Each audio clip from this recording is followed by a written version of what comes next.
Hello everybody and welcome back to another Kings of War battle report. I'm Visibly Riley and today we have Ratkin versus Nightstalkers. This battle was fought at 2250 points and the scenario was Invade. So first off we have my opponent's army and we begin with 6 troops of Spectres, one of whom has the Jar of the Four Winds.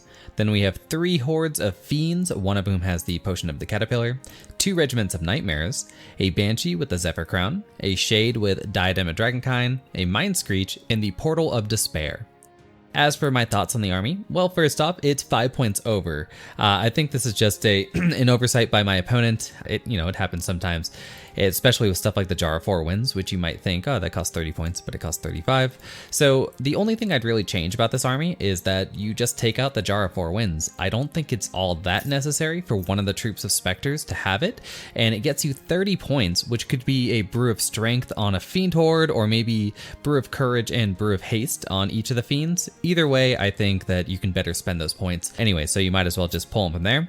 Otherwise, the rest of the army I think is excellent. I really like the Nightmares and Spectres. I like their synergy. The Portal of Despair is a difficult to use unit, and I think this army does it very well, utilizing the amount of shooting that Nightstalkers can put out, on top of using those Nightmares to get the Wind Blast to push them back, because it's a pretty fragile elite army.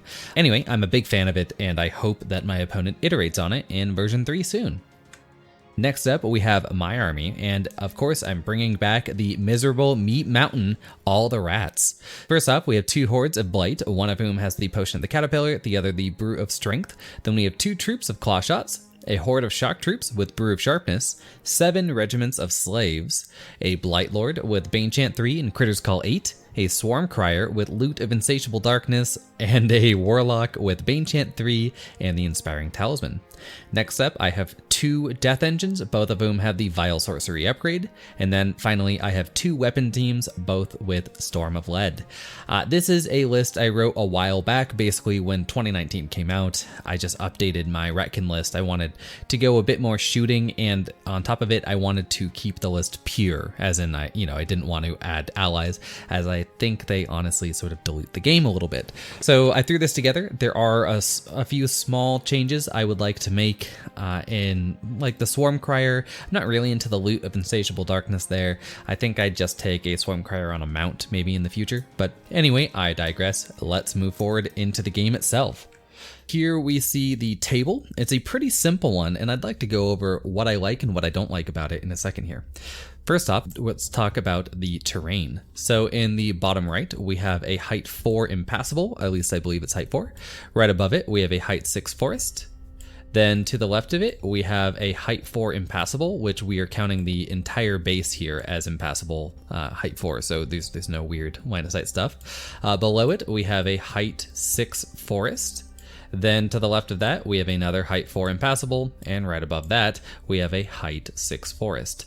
And this is a very common thing I see from people who are just starting to set out terrain. I don't think that my opponent is just starting out. I'm well aware that they are a veteran, but this is something that I see from new players a lot, so I'd like to talk about it, which is the symmetrical terrain layouts, right? Because when you set a table up like this, what you're doing is creating these very large firing lanes, right? And they're pretty obvious in terms of how you're going to move through them, how you're going to navigate them. I don't think they offer enough of a challenge, really. But I haven't played a lot of games like this in Kings of War. So when my opponent set up this table, he asked if it looked fine, and I said yes, and I was completely serious in that, because I wanted to see how Kings of War played with this sort of, perfectly on the line terrain.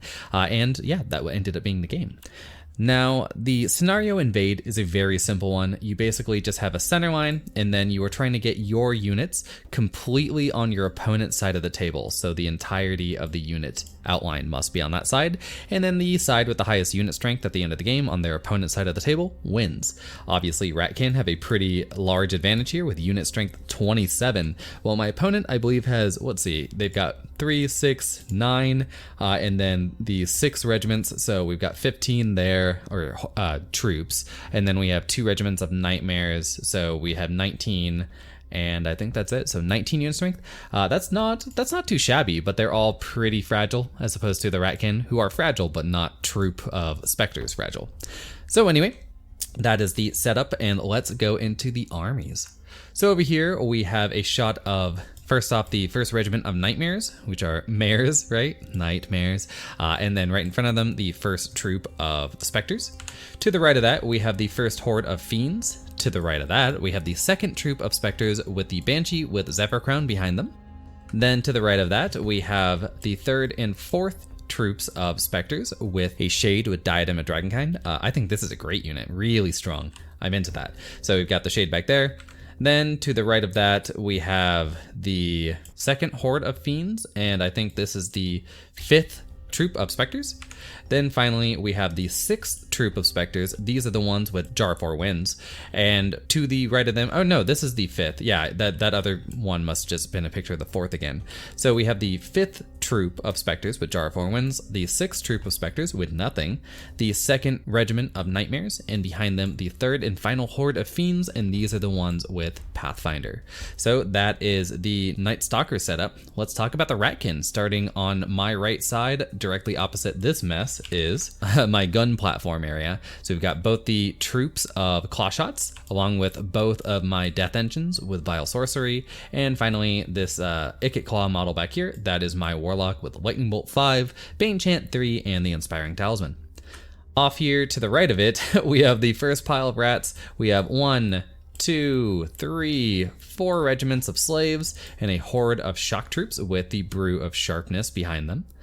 Then, oh, this is a super blurry picture, but off to the right of that, we have the horde of Blight with Pathfinder, and behind them, both of my weapon teams, along with my ASB with the Diadem of Dragonkind. To the right of that blurry picture, we have the 5th, 6th, and 7th regiments of slaves with the horde of Blight with Brew of Strength behind them. Around here somewhere, I'm not exactly sure, I didn't see it in that blurry picture, is the Blight Lord back there with Bane Chant 3 and Critter's Call. So that's the plan, and let's get into turn 1. So turn 1 ends up going to the Nightstalkers, and unfortunately I didn't take an establishing shot, so let's just talk about this.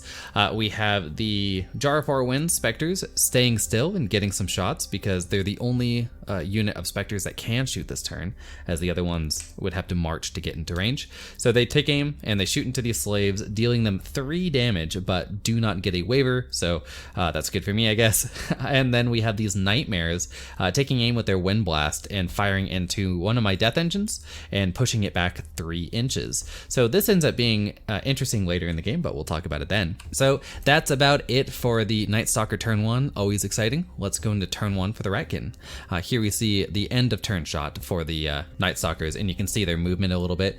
So the Mind Screech here has moved into the forest along with the Spectres. I think everything just sort of ran a little bit. I mean, they all marched or just moved their 5 just a little bit forward, along with, I think, now these fiends staying back on the left here, I like that because they're just going to counter into whatever I get into on the left side here, because I've stacked my right side, not the left. So I like that plan, utilizing their high speed. But these fiends on the right, these are not Pathfinder, and they've turned into the woods. They can't really see anything, and I'm not going to advance forward with this gun line. Maybe my opponent thought that the Death Engines might roll on forward, but there's no reason to just yet. So I'm not sold on that. But anyway, let's go into the Ratkin turn 1. The Ratkin turn 1 looks about how you would think it would, which is all the Ratkin running forward. On the left side of the forest, you can see I just maintain my battle line running forward with all the slaves. Generally, I'd keep this left one back because the 2nd Regiment of Nightmares is off here to the right, but they're facing a bit like this, so they're not going to see anything anyway, so they're just going to go for a Wind Blast, and I went, nah, it doesn't matter if I'm back then. So I might have, just moved them like so to threaten the Nightmares, but a canny player will recognize that a regiment of slaves to the front isn't much of a threat. So I just moved them up to keep them as chaff, ready for the Mind Screeches and the Spectres. Next up, we see the Pathfinder unit just running through the woods, maintaining my battle line with these slaves, with the shock troops making up the back, and then being locked in by this ASB because I don't want to get wind blasted away with the shock troops. It would suck to have my ASB wind blasted back, but there are very few units that can see. It's just the Nightmares, and these Nightmares cannot fly close enough to me to get that wind blast going. These Nightmares could, but if they do that, they're going to get charged by slaves or or something else. So I'm relatively safe being right here. And I've locked my shock troops in, who are a lot easier to target with nightmares for the Wind Blast. Then I've got this bit of a traffic jam here with slaves. So I wanted this unit to be facing like so, just to throw out some threat projection. Mostly I'm just threatening the Spectre troops. I'm not really threatening fiends or anything, but every drop of damage helps, and slaves in the flank is not what you want if you want to avoid damage. So I put them there, but then it traps these slaves a little bit. Again, I'm not too worried about it because at least my opponent is running a fair amount of Wind Blast, and this is trapping these slaves to really actually be a threat. So it's fine. And then off here on the right, not really pictured, I just sit still with the entire gun line, except for I think the Warlock moves a little bit to get some better line of sight opportunities. And we move into the shooting phase. So first off, we have my Blightlord casting Critter's Call into these Spectres. Not only do I land a hit, but I also get a Waver on them. So the Critter's Call doesn't do anything, but Waver's better than just a Disorder. So we'll take that. I think I managed 3 wounds on him. Off here on the right, all my guns here, starting with the death engines, fire into my opponent's fiends, and they get some pretty high rolls. I think I end up doing like 15 damage after all said and done, along with all my claw shots and the lightning bolt, and bam, they are dead. So the Pathfinder fiends are just gone. Which is a great start to a game. My opponent has killed no units, and I've killed one of their main combat blocks. So I'm feeling very strong right now, but that's sort of how Ratkins start out. They're very turn 1, turn 2 army, in my opinion, when you run them as gunny. So here we see an end of turn shot, and let's get into turn 2 for the Nightstalkers. So turn 2. This time we do get an establishing shot. Off here on the left, you can see the nightmares that disappeared from the picture have come back around. They are positioned pretty well, and again, I could have used these slaves to prevent this, but 1, I didn't really think about it at the time, and 2, I'm not sure I want to prevent it. I kind of want these nightmares to be constantly threatening a flank of something like Blight. As long as they charge in alone, I'm not afraid of that. If they go into the flank of the Blight, they've got 18 attacks. You know, it is on 3s and 2s, but my Blight can probably take that fight, and then it also makes it so these units that are very difficult for me to really nail down are then going to get countercharged by Blight, or at least that's the idea. But anyway, right now they're going for that Wind Blast, and we've got 1 unit of Fiends going into the front of my middle unit of Slaves, so it pushes these back just a little bit, along with the Mind Screech just turning around, coming around to shoot into the Slaves, or maybe into the Blight later, and the Spectres just sort of sitting around. These ones back up 3 or 2.5. I think Spectres are speed 5. So yeah, I think he backs up 2.5 inches out of my charge range or weapon team range. So that's the plan there. And then we have these Spectres moving forward a little bit, and this is a pretty good play. My opponent spends quite a bit of time moving around his units, but it's really hard to get to grips with an interesting elite army. So I gave him as much time as he wanted to move around his units, and this is what they came up with for the Spectres, and I really like it because 1, it protects these individuals because I don't have flight on, say, the Blightlord. That's another change I'd probably want to have were this not the end of the edition. And on top of it, it's also protecting itself because my hordes have a very hard time actually getting in here, because if I want to charge into this unit, I'm going to make it so the squeeze room is a little too small between the edge here and the edge here, because I'm going to either A, bump into the portal, or B, bump into the whatever unit I send into the Spectres.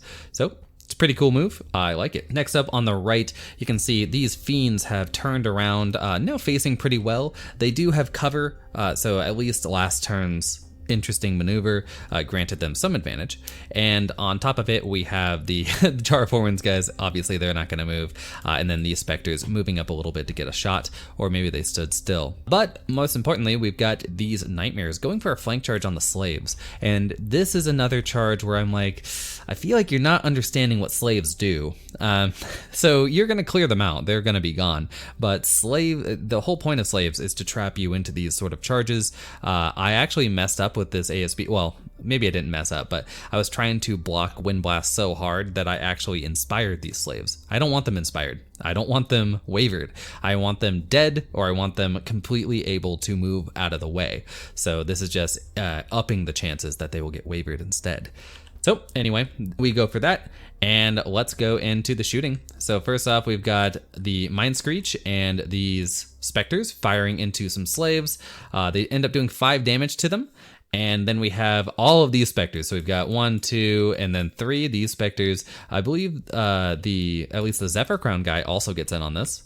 And fire into my Blight. They push them back about 4 inches, it looks like, and end up doing 9 wounds to him, which is quite a bit. And then we go into the combat. We've got the Nightmares here, killing off my slaves pretty easily. They roll very high, but they're slaves, so whatever. And here's the end of turn shot. So off here on the left with the Mind Screech, ends up getting a waiver on my slaves. It's all right. It doesn't really matter too much. I don't want a waiver here. I'd prefer to be able to charge into these Shades or Spectres, or at least walk in front of them, but I'll take a waiver rather than a kill. This is still a solid unit for blocking some charges. Then we have these guys, the Blight that got shot for 9 wounds. My opponent and I had a bit of a look up because they didn't really understand how Fearless worked as a core rule. So Blight are fearless, and by fearless I mean that's not a special rule that units have. It just means that they do not have a waiver value. So instead of a boxcar doing anything to them, it instead does nothing, which is why, again, boxcars and double ones are not symmetrical game design. So anyway, they shoot into here, do 9 wounds, and my opponent rolls a boxcar, and they've got the portal right here too, so that's a 22, and they're like, well, then, you know, they're dead. And I'm like, well, no, they're 23 right now, because they're 21, and then I've got Rally 1 and 2 within 6 inches of them, making them a 23, and it does nothing. And he's like, well, doesn't it auto waiver them? And I'm like, they can't be wavered because they're fearless. So it's one of those things that takes a little bit of getting used to, but there's a reason why they're so popular. So anyway, they eat that, and it looks like these slaves took a little pip damage. I think that these ones maybe ate the Jar of Four Winds unit, because this one had already taken 9. And then this one over here ends up taking 2 just from some piddly shots. So yeah, let's move into turn 2 for the Ratkin. So turn 2 Ratkin, things are getting a little bit more interesting just because turn 1 Ratkin is always just sort of push it forward, right? At least the way I play Ratkin. First off, we've got these slaves just taking a 3-inch walk backwards, because originally I was like, well, what happens if I turn them like this and then have this unit of slaves charge into the Portal of Despair? Can I then fit these Blight in to fight the Fiends? And the answer is no. So instead, I just back up 3 inches, and then the Blight can pretty easily make this charge. And I like this a lot. Fiends aren't that tough to get rid of. I think they're a 15, 18, 15, 17, something like that. And these guys have Burst Strength, and then I also have Bane Chant active. So it'll be 30 attacks on 4s and 2s, and I'm all about that. But over here, we've got slaves charging into the Portal of Despair. I could have sent these Blight in, and the reason I didn't is because if these Blight go in and I double one it, or I just roll poorly, some mixture there, it's too much damage coming back into me, because I will get a flank charge from these Nightmares almost assuredly. I could block it up a little bit with a weapon team, but I don't want to lose a weapon team just yet, if possible. So I could block it up with a weapon team, I guess. Maybe. I think actually the weapon team moves 6, so I probably can't. I could maybe block it up with a Blight Lord. They are a -12 base. I can make it a -14 with the Rally 2 around it, and it does have Ensnare, but I think this was also as far as it can move, so maybe I couldn't if I wanted to get that Bane Chant too. So yeah, I could go in here. The point being that if I fail, right, I fall back and I end up getting flank charged by these Nightmares and probably front charged by this Shade, and I think that's enough to kill off this unit of Blight, as they're already on 9 wounds, and it's just too much damage for them. So anyway, I do not take that charge and instead just make it so the Nightmares here, it might not look like it, but it's a front charge if they want to charge into my Blight, and same thing with everything else. And I just take this 36 attacks from the slaves. It's 5s and 5s. I could Bane Chant it, I guess, but I don't really care if the portal's dead. It sucks that the portal's up. That -1, as I said before, is really good in this sort of an army, but I can't deal with it just yet effectively because I really want to use the shooting to take down the troops. I'd rather this buff unit buff nothing, right? So generally the Portal of Despair, giving that -1 nerve within 9 inches, it's best for shooting armies. And so what I want to do here is limit my opponent's shooting units. If I can get rid of them, then it's really it's just not doing anything. So I'd rather remove the units that deal damage and leave this portal just sitting in the middle of the table if I can. But I will throw slaves at it, because why not?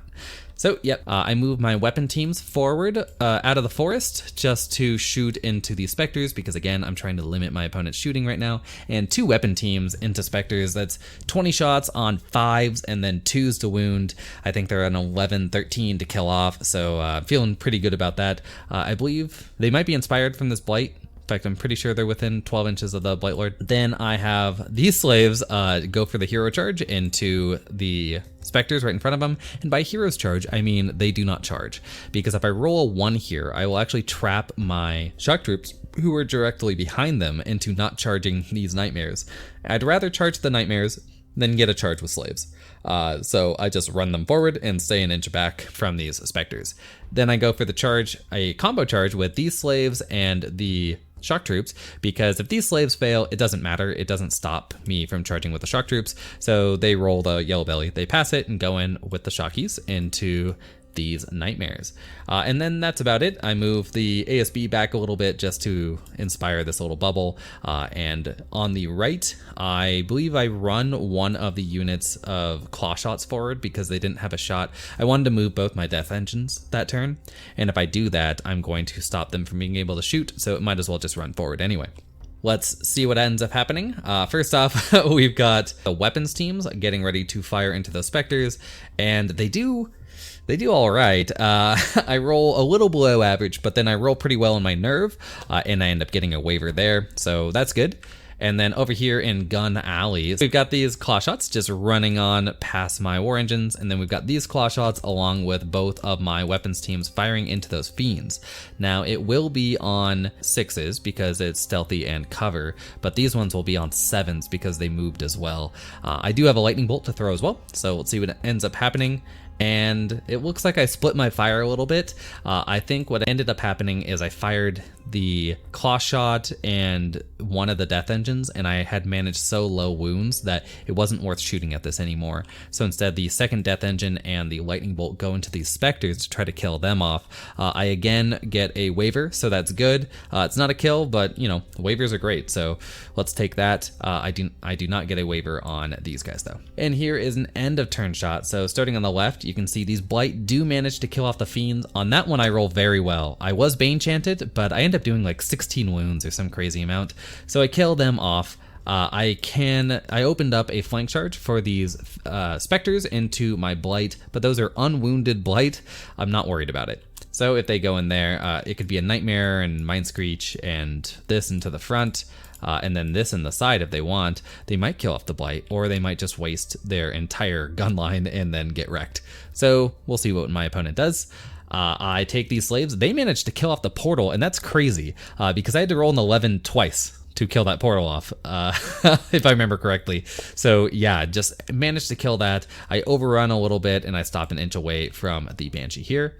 The shock troops do manage to kill off the nightmares along with the slaves' help. The slaves overrun first, go 5 inches, and this is actually wrong. I'm not sure. They should be abreast. Not sure what happened there. But anyway, the slaves overrun 5 inches directly forward, and then I have the shock troops overrun after them. And as long as I don't roll a 5 or a 6, I'm really happy about that. I'm just trying to lock off this angle. Not that my opponent can really abuse the ability to multi-charge too much to the front, but still I want to block it off when possible. So it's best to do best order of operations just to get it into your head.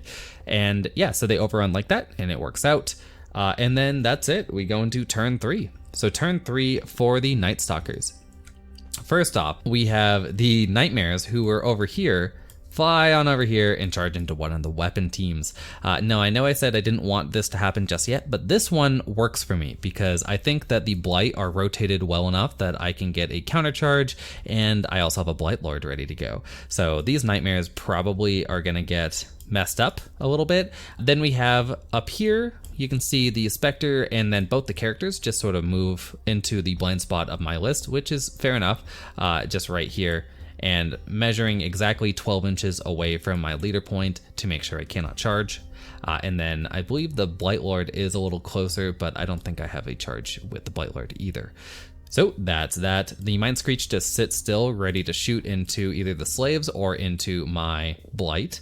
And then off here on the right, most of these units aren't really moving. We've got the shaken units just, well, this one walks back a little bit. This wavered unit just adjusts its frontage.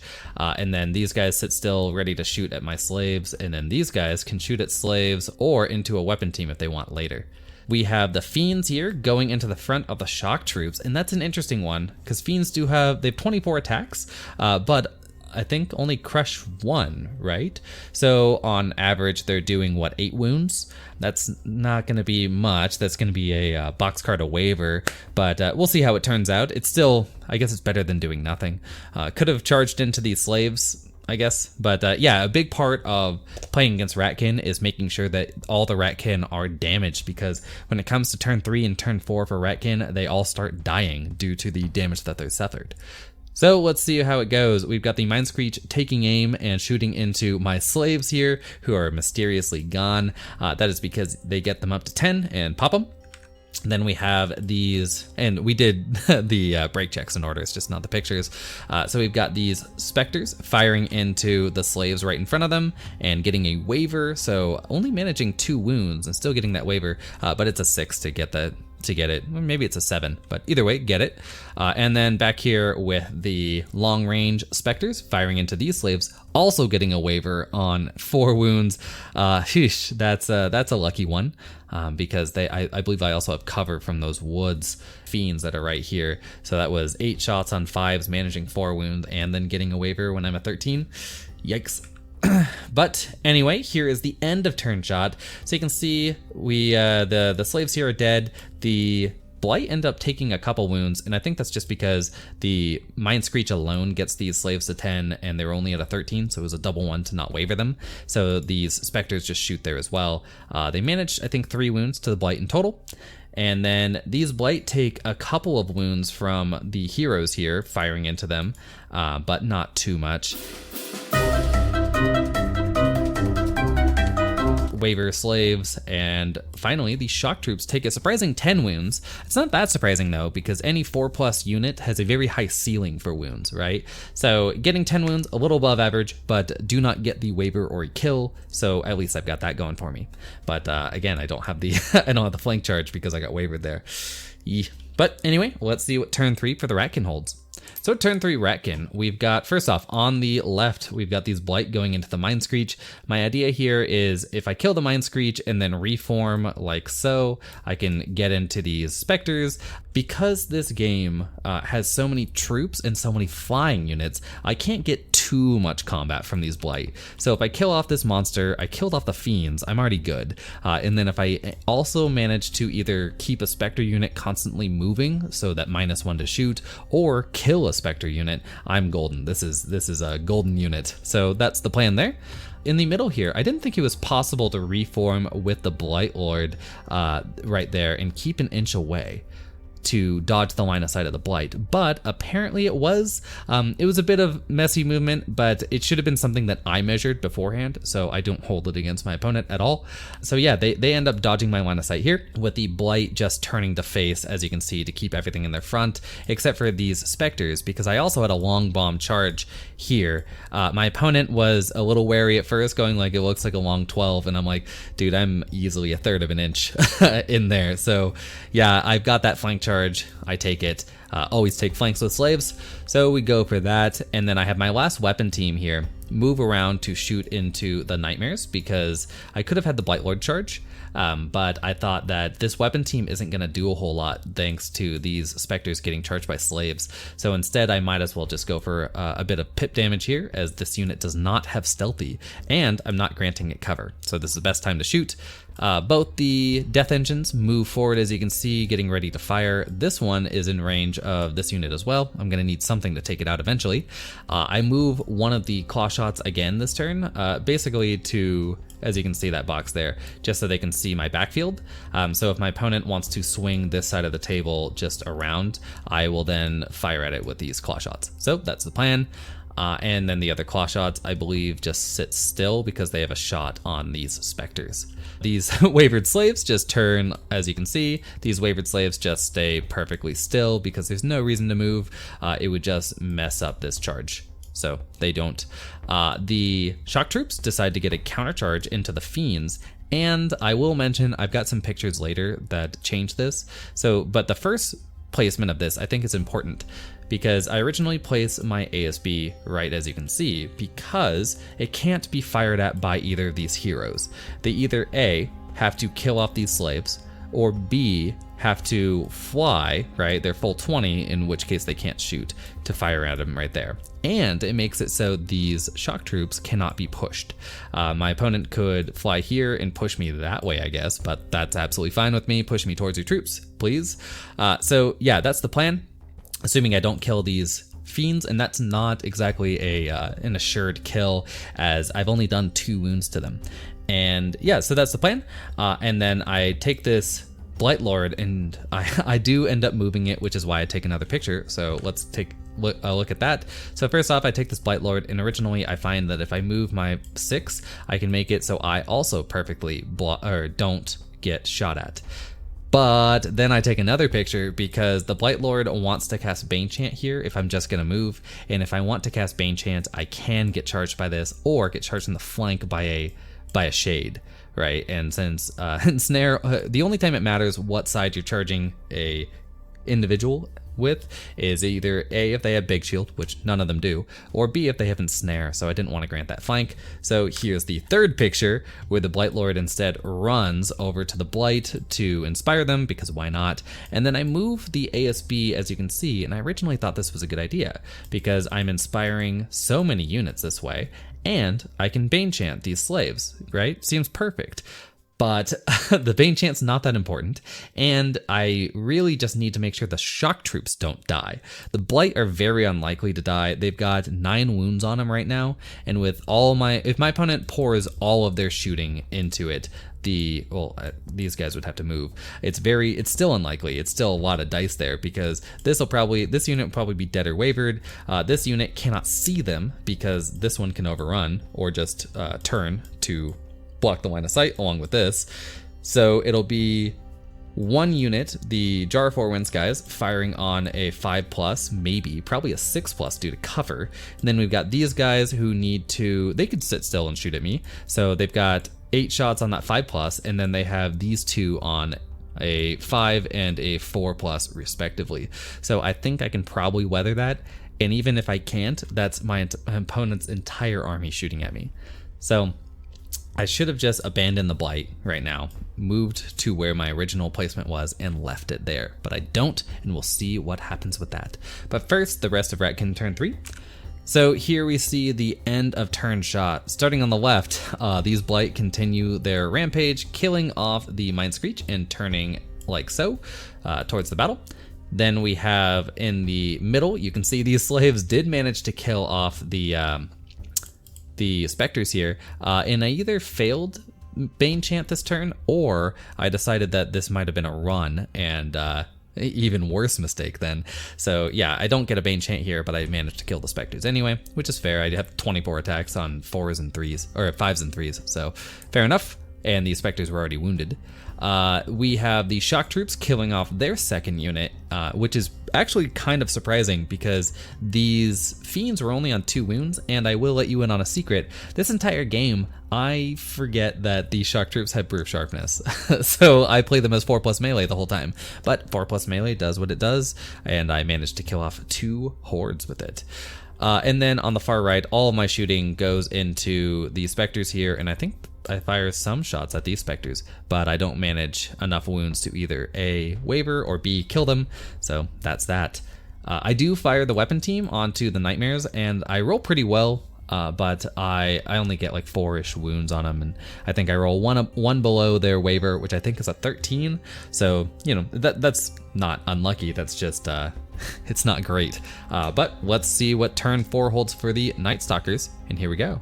So turn 4 Nightstalkers, this is an end of turn shot, which you might have noticed because there are no rats anymore. This is actually the end of turn 4 Ratkin. So I'll have to kind of go through what happens by going back to this picture for the Nightstalkers. First off, we have the Nightmares going into the front of these Blight, and I am like, that's a terrible decision. That is, what, 9 attacks on 4s? I think, because they're 3+ melee. So 9 attacks on 4s and then wounding me on 2s, and I only have 9 wounds on me. You basically just protected me from shooting, so whatever. My opponent then moves the Banshee a bit over here, fires into my ASB, and pushes me back 6 inches. So 6 out of 7 4+s, which is exactly what they needed to make it so I don't inspire these, actually I think I go this way, but exactly what they needed to make sure I don't inspire the shock troops anymore. A 5 or lower, I still inspire them, but gets the 6, pushes me out of inspiring, and then goes for a breath attack with this, with the shade, I believe, onto these slaves, along with shooting from the Spectres here and here. These Spectres don't have much of a shot, so they just fire into these slaves. They only have 4 wounds on them, so I'm not too worried about that. And they are, they've got Rally 2, so Rally 1, Rally 2, and probably Inspire after I get, well, no, after I get pushed back. Definitely not Inspire. But anyway, I'm not too worried about that. It's 1 unit, or 1 or 2 units of slaves, whatever. Or 1 or 2 units of Spectres. So that's whatever. And then we've got a bit of shooting that can go into the shock troops again with these guys, which is probably the smarter choice. They're at 10 wounds, which is not too many, but with no Inspire, it could prove deadly. So here is the turn. So first off, we have these slaves dead. That's pretty normal. That's about what I expected. But then also these slaves die because my opponent fires into the shock troops and does like 6 wounds to them.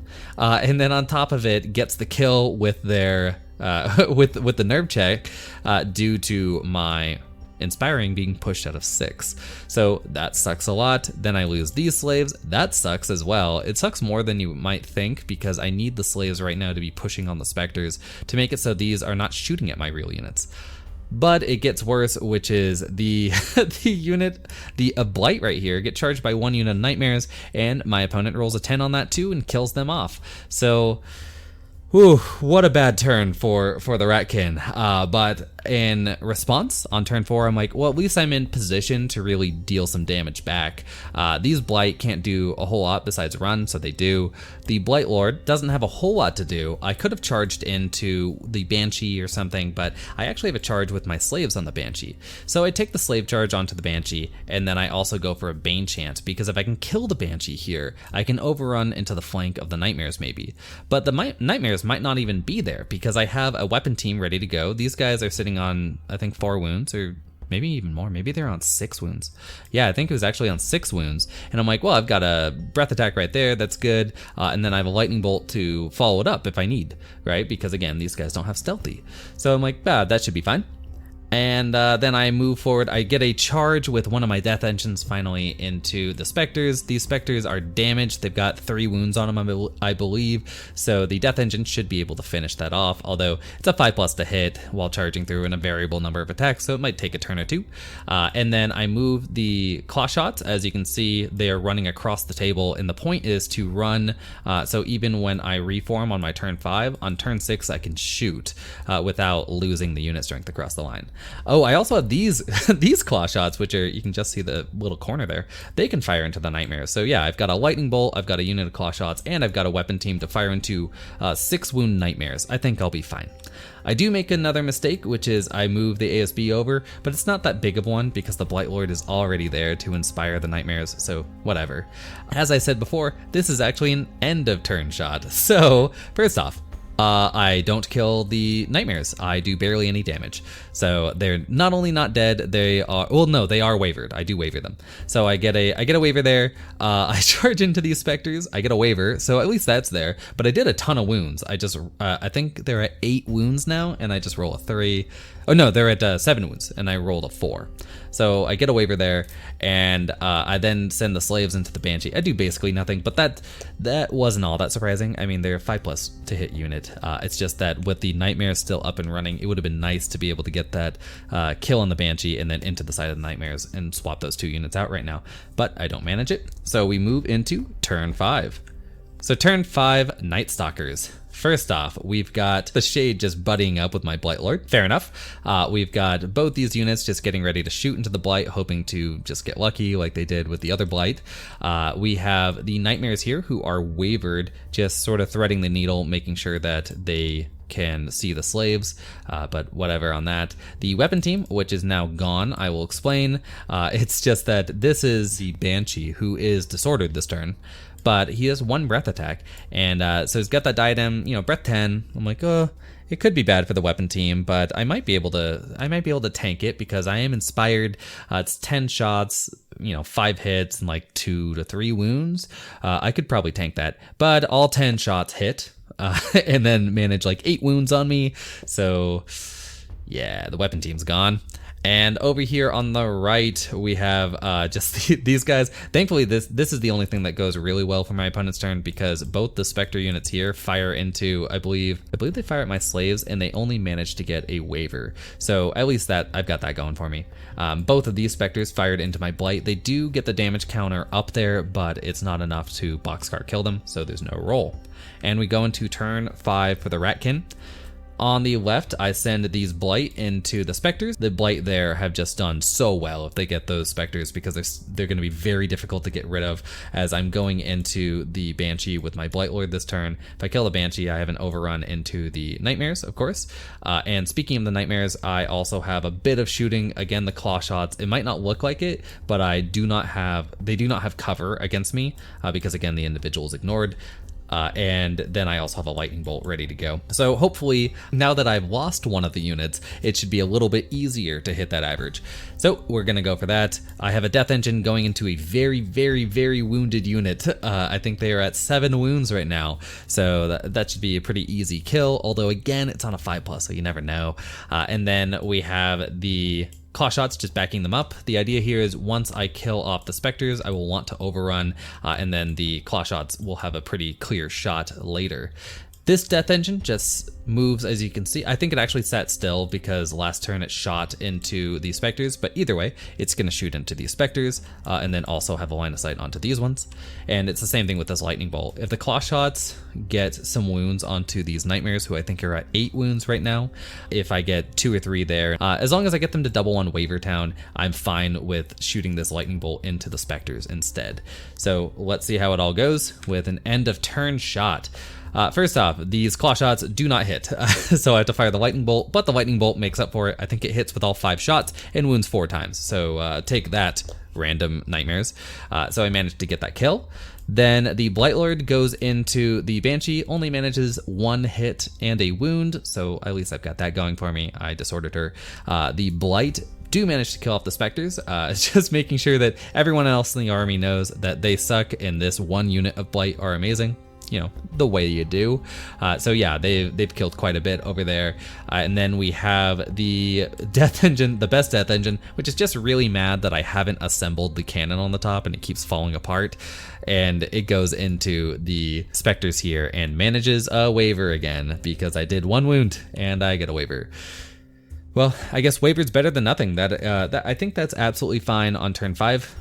Because again, I still have quite a bit of unit strength on my opponent's side of the table, but it's just a little frustrating when you're like, could one of these 4+ units do some work, or 5+ units? But you know, happens. Here we go with turn 6 though. So turn 6 for the Nightstalkers has got to be a good one. It's very small. We got a tight shot here. We have the Phantom, or the Shade over here, deciding to come around. It can shoot into my Blight Lord if it wants, or into the Blight itself. We have the Spectres, which are over here. They actually were in charge range of the Blight, so they just moved slightly out of it. They'll be hitting on 6s, but it's better than getting charged. Then we have these guys end up getting wavered actually, because I fire, I believe, a lightning bolt into them. No, the lightning bolt got it done. It was the death engine. So the death engine did waiver this. So it's, you know, the luck isn't bad. I think pretty average for the Ratkin here, right on the money. We're just getting a lot of waivers.